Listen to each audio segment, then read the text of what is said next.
حضرت عیسیٰ علیہ السلام کے نانا کا نام حضرت عمران تھا۔ حضرت عمران کے ہاں اولاد نہیں تھی۔ ان کی زوجہ حضرت حنہ سلام اللہ علیہا پیغمبروں کا خاندان ہے، پیغمبروں کی صحبت ہے، تو وہ بھی صبر شکر کر کے اللہ کی رضا پہ راضی تھی۔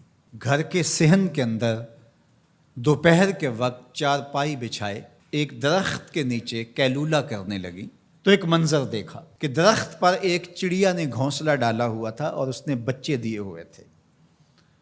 وہ کہیں سے اڑ کے جا کے دانہ اٹھا کے لاتی اور بچہ چونچ کھولتا اور ماں اس کی چونچ میں دانہ ڈال دی۔ چڑیا کے بچے کے ساتھ چڑیا کی محبت کو دیکھا تو حضرت حنہ کا دل چوٹ کھا گیا اور بارگاہ ازدی میں عرض کی، مالک تو نے جانوروں کو بھی بچے دیے ہیں اور وہ ان سے پیار کر رہے ہیں، تیرے دربار میں کیا کمی ہے اگر تو مجھے اولاد عطا کر دے۔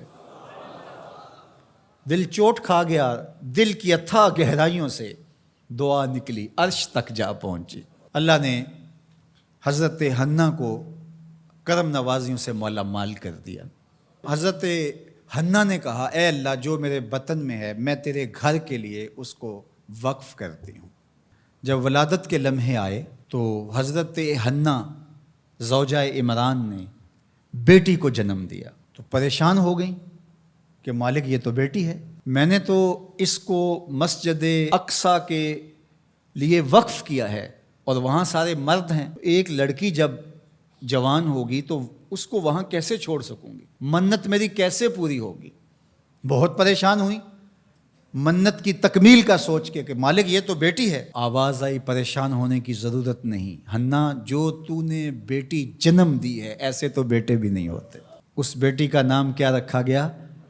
مریم سلام اللہ علیہا۔ بیٹی جوان ہو گئی تو منت یاد آئی کہ اب اس کو بیت المقدس میں ہم نے وقف کرنا ہے۔ پریشانی ہوئی کہ اب 300 حجرے ہیں جن میں مرد ہی مرد ہیں، ایک تنہا عورت کیسے وہاں رہے گی؟ تو یہ سوچا کہ کوئی بوڑھا بزرگ ہو جس کی کفالت میں ان کو دیا جائے تو وہ ان کی دیکھ بھال کرے، ضروریات کو پورا کرے۔ تو بہت سارے لوگ اس سعادت کے لیے تیار ہو گئے۔ پھر قرعہ ڈالا گیا، قرعہ فال نکلا حضرت زکریا علیہ السلام کے نام۔ اللہ کے جلیل القدر پیغمبر اور رشتے میں خالو بھی لگتے تھے، کہا یہ سعادت میرے ذمہ رہی، اور چونکہ ان کے ہاں بھی اولاد نہیں تھی انہیں کہا ٹھیک ہے ہم اسے بیٹی بنا کے اس کا خیال رکھیں گے۔ حضرت زکریا علیہ السلام نے ایک حجرہ مختص کیا حضرت مریم کے لیے اور ان کی ضروریات کو پورا کرتے، کھانا دیتے۔ جب کہیں جانا ہوتا تو حجرے کو باہر سے تالا لگا کے چلے جاتے، افطار کے وقت یا رات کو گئے ہیں تو سحری کے وقت پھر آ جاتے۔ ایک دن حضرت زکریا علیہ السلام تالا لگا کے کہیں گئے کام، واپس آتے ہوئے دیر ہو گئی اور افطار کے لمحے گزر گئے، بہت پریشان ہوئے تو خیر سامان لے کے تیزی سے پہنچے اور آ کے دروازہ کھولا، وجد عندہا رزقا، تو دیکھا بے موسم پھل پڑے ہوئے ہیں۔ حیرت تو یہ تھی کہ پھل ہیں، دروازہ مقفل ہے، باہر سے کوئی اندر نہیں جا سکتا، اندر سے کوئی باہر نہیں آ سکتا، پھل کیسے آئے؟ پہلی حیرت تو یہ، پھر پھل بھی بے موسم۔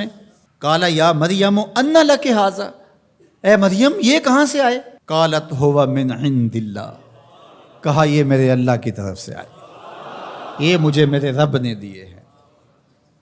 ان اللہ یرزق من یشاء بغیر حساب، وہ جس کو چاہتا ہے بغیر حساب کے عطا کرتا ہے، اس کے لیے کوئی مشکل نہیں ہے۔ جو ماں کے پیٹ میں بچے کو رزق دیتا ہے، انڈے میں چوزے کو رزق دیتا ہے، وہ حجرہ مریم میں مریم کو رزق نہیں دے سکتا؟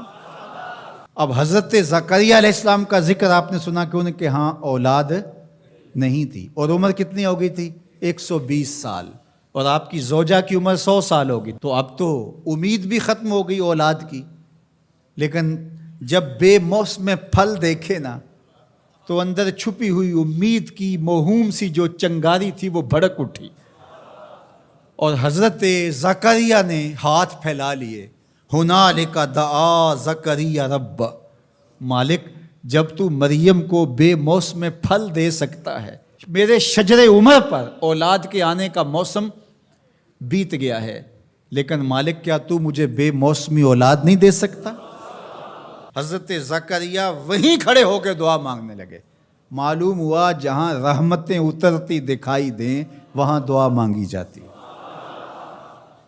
ہم جب اللہ والوں کی قربت میں جا کے اللہ سے دعا مانگتے ہیں تو کچھ لوگ معترض ہوتے ہیں کہ اللہ تو ہر جگہ موجود ہے، یہاں کیوں مانگ رہے ہو؟ مسجد اقصی پاس ہے لیکن حجرہ مریم میں اللہ کا پیغمبر دعا مانگ رہا ہے، وہاں رحمت آنکھوں سے اترتے ہوئے دیکھی۔ ان رحمت اللہ قریب من المحسنین، اللہ قرآن میں فرماتا ہے میری رحمت محسنین نیکوکاروں کے نیڑے ہوتی ہے۔ اس لیے ہم اللہ والوں کے قریب جا کے اللہ سے مانگتے ہیں، مالک تیری رحمتیں یہاں برس رہی۔ ہنالک دعا زکریا ربہ، وہیں کھڑے ہو کے دعا مانگنا شروع کر دی، اللہ مجھے ستھری اولاد عطا کر دے۔ پھر کیا ہوا کہ کہا گیا یہاں دعا کیوں مانگ رہے ہو، میرے گھر میں آؤ۔ کہا گیا نبی ہو کے ولیہ کے حجرے میں دعا مانگ رہے ہو، تمہیں کچھ نہیں دیا جائے گا؟ نہیں، سنو قرآن سنو۔ فنادتہ الملائکہ، فرشتے آ کے پکار کرنے لگے۔ کب؟ وَهُوَ قَائِمٌ يُصَلِّي فِي الْمِحْرَابِ، وہ حجرے میں کھڑے ابھی دعائیں مانگ ہی رہے تھے، فرشتوں نے آ کے ندا دی کیا؟ ان اللہ یبشرک بیحییٰ، اے زکریا تمہیں مبارک ہو، ہم تمہیں یحییٰ عطا فرمائیں گے۔ اولاد مانگی ہے تو یحییٰ ملے گا، لیکن اکیلی اولاد نہیں مانگی، ذریۃً طیبہ، ستھری اولاد مانگی ہے، پاک اولاد مانگی ہے۔ تو مصدقاً بکلمۃ من اللہ وسیداً وحصوراً ونبیاً من الصالحین، جو بیٹا دینے والے ہیں وہ کلمت اللہ کی تصدیق کرنے والا ہوگا، سردار ہوگا، عورتوں سے الگ رہنے والا ہوگا اور پیغمبر ہوگا، صالحین سے نبی ہوگا، یہ شانوں کا مالک ہوگا۔ فوراً دعا قبول ہو گئی۔ یہ ہے کرامت سیدہ مریم کے حجرے میں بے موسم پھلوں کا ملنا اور وہاں دعاؤں کا قبول ہونا۔